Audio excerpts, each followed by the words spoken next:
जब भी कोई जुर्म होता है तो अक्सर हमारी नज़र सबसे पहले उस इंसान पर जाती है जिसने उसे अंजाम दिया। पर क्या हर अपराध की कहानी बस वहीं खत्म हो जाती है? भारत के नए आपराधिक कानून बताते हैं कि असल कहानी इससे कहीं ज्यादा गहरी है। देखिए, जिम्मेदारी सिर्फ उस हाथ की नहीं है जिसने आखिरी वार किया, बल्कि उस दिमाग की भी है जिसने पूरी योजना बुनी, उस आवाज की भी जिसने उकसाया, और उस मदद की भी जिसने जुर्म का रास्ता आसान बनाया। तो आज हम इसी अपराध के पीछे छिपे अपराध की परतों को एक एक करके खोलेंगे।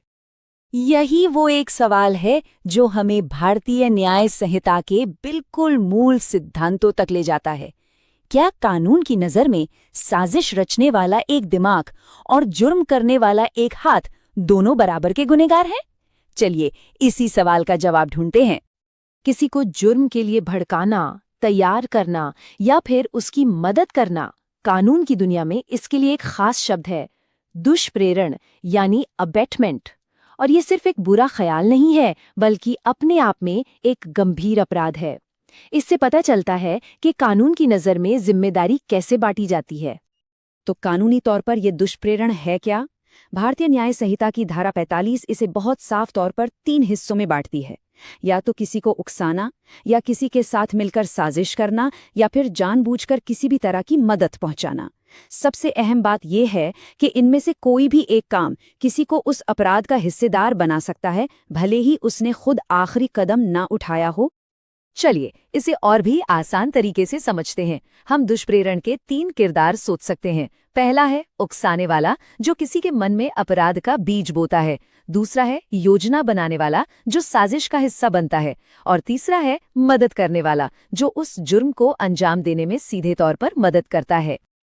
अब इन किरदारों को थोड़ा और करीब से देखते हैं।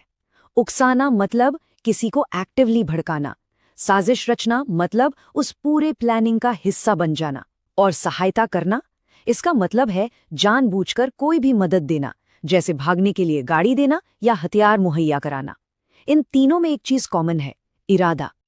और ये सिर्फ किताबी बातें नहीं हैं। सुप्रीम कोर्ट ने भी करतार सिंह मामले में इसी सिद्धांत पर बहुत जोर दिया था। अदालत ने कहा कि दुष्प्रेरण का मूल आधार ही है जानबूझकर दी गई मदद, क्योंकि हकीकत तो यह है कि कई बड़े अपराध बिना किसी बाहरी सपोर्ट के मुमकिन ही नहीं हो पाते। अब एक और बहुत ही दिलचस्प कॉन्सेप्ट पर आते हैं, आपराधिक षड्यंत्र। यहाँ मामला मदद या उकसावे से भी एक कदम आगे का है। यहाँ 2 या 2 से ज्यादा लोगों के बीच हुआ एक गैरकानूनी समझौता। बस वो समझौता ही अपने आप में एक पूरा अपराध बन जाता है।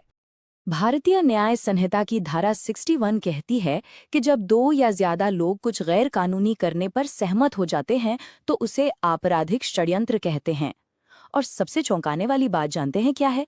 सजा के लिए सिर्फ सहमत हो जाना ही काफी है, भले ही उस योजना पर कभी कोई काम हुआ हो या नहीं।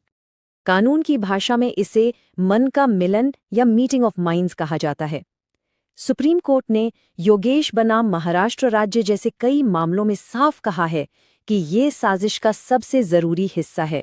इसका मतलब बस इतना है कि साजिश में शामिल हर व्यक्ति का दिमाग एक ही गलत इरादे पर जाकर मिल गया था। अच्छा, अब यहाँ एक बहुत ही बारीक लेकिन बेहद जरूरी फर्क को समझना होगा। हमने षड्यंत्र द्वारा दुष्प्रेरण की बात की और आपराधिक षड्यंत्र की भी। सुनने में ये दोनों एक जैसे लगते हैं, पर कानून इन दोनों के बीच एक बहुत साफ लकीर खींचता है। ये फर्क बहुत सीधा और सिंपल है।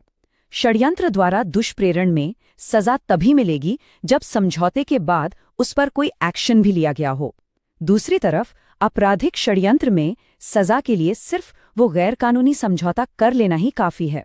एक्शन हो या ना हो, इससे कोई फर्क नहीं पड़ता। और इस कानूनी फर्क को कहर सिंह बनाम दिल्ली प्रशासन मामले में सुप्रीम कोर्ट के फैसले ने हमेशा के लिए बिल्कुल पक्का कर दिया। अदालत ने साफ कहा, एक में एक्शन जरूरी है, दूसरे में सिर्फ एग्रीमेंट ही काफी है।